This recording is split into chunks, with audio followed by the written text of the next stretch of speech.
Hello, my name is Joshua Hagan. I'm with Shining Beacon Leadership. Thank you for joining me today. So, for today's topic, we're going to talk about communicating as a leader. Now, there are a lot of different ways that you'll communicate as a leader.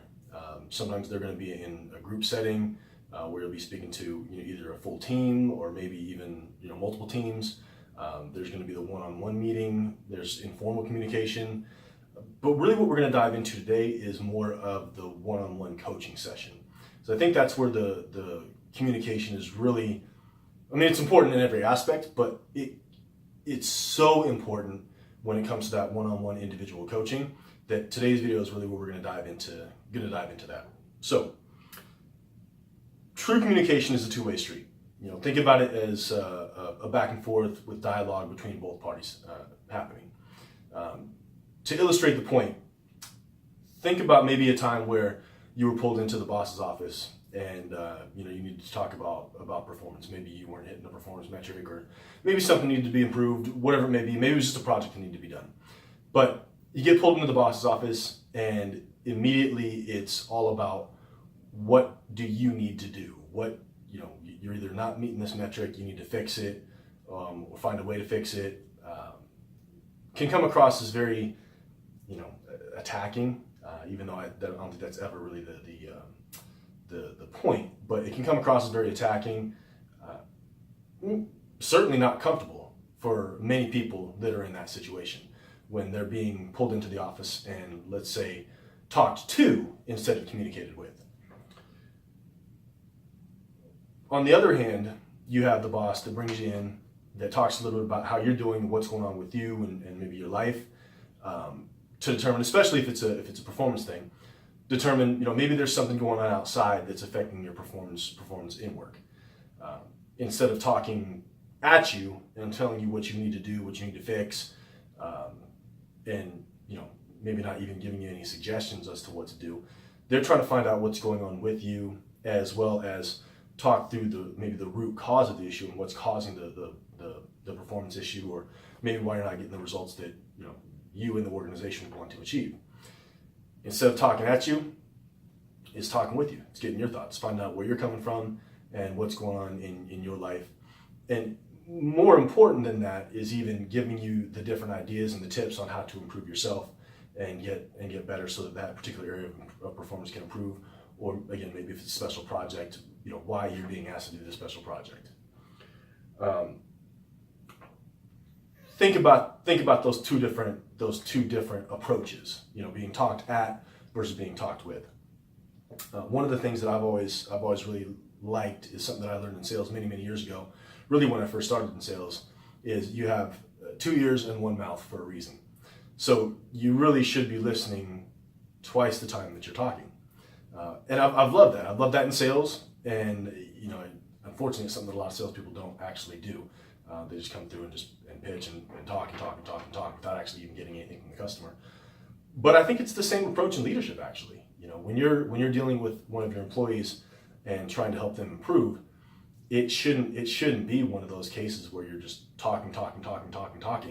It should be one of those cases where you talk, you ask some questions, you listen, you dig a little bit deeper, you find out what's going on with the employee and how you as the leader can best help them be successful in their role. So, again, everybody was blessed with 2 ears and 1 mouth. Utilize it that way. Listen twice as much as you talk, okay? When you're in those 2 meetings, think about which one you're going to come away feeling better from. If you go into the meeting with a boss who's done nothing but basically talk at you for 15-20 minutes, how are you going to feel when you get done in that meeting? Is that going to feel good?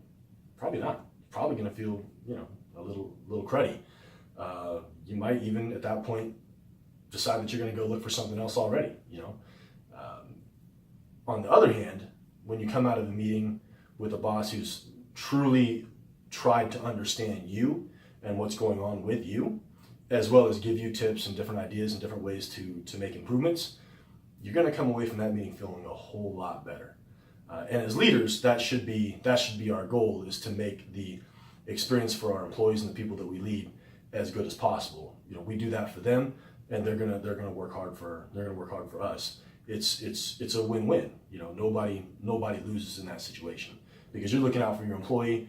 They're doing their best, and they're going to look out for you as well. Make sense? All right, hopefully. One of the other things along with communication that I just wanted to cover real quick is don't be afraid to ask for and utilize feedback. This is something that, you know, again, the communication relationship that you have with all of your people, really anybody that you come in contact with, should be to be mutually beneficial. So if you have a certain way of communicating that isn't quite achieving that goal, maybe it's with somebody on your team, or maybe it's somebody that you work with, you know, asking for that feedback and getting that feedback on how to more effectively communicate with that individual can be very powerful. I'll share with you a quick story about something that happened with me. I do have what some would probably consider a weird communication quirk. Oftentimes when I'm asked a question, instead of just answering right off the bat, I'll take a second and I'll think about it. You know, sometimes those seconds is not just a second or two, it's like 30 seconds. So it can get a little uncomfortable for some people that may not be used to that. Now, the reason that I do that is so I can formulate the best answer based on that particular person's communication style and give them the best response that I feel is going to actually resonate with them. But again, a lot of people aren't used to that, and it can make them very uncomfortable. I was very grateful to receive some feedback once from one of the people that reported to me that they said, you know, hey Josh, just a heads up for you. You know you have this communication quirk, and one thing that you might want to do is actually let people know about it when you're meeting with somebody who you haven't met with before, so they know what to expect and they know that it's not, you know, it's not because you think the question they asked is a dumb question, because that was actually something that had happened. There was people would come in and because of my interesting communication style, there would be times where they would think, oh, maybe I shouldn't have asked that question, or maybe that was a stupid question. Not the case at all. It was a great question. It was just I was trying to figure out how to best formulate my answer to make sure it made 100% sense to the person that was asking the question.